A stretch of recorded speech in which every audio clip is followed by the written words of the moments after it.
ஜீவனாவோட birthday, அதாவது எங்கள் அக்காவோட பொண்ணோட பர்த்டே வந்து இன்னைக்கு கொண்டாட போகிறோம். ஸோ அதுக்கான கொஞ்சம் சிம்பிளாக ஒரு டெக்கரேஷன் பண்ணியிருக்கோம். அது எப்படி இருக்குன்னு பாருங்கள்.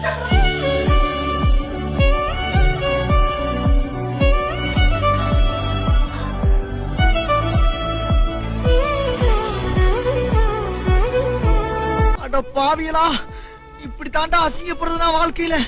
நல்ல வேலைப்பா, யாரும் பார்க்கல.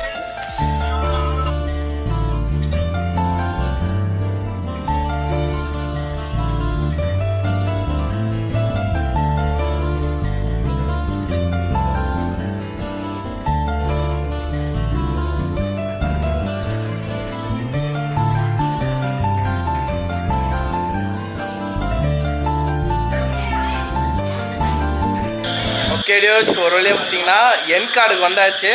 பர்த்டே செலிப்ரேஷனும் நல்லா இருந்துச்சு. சரி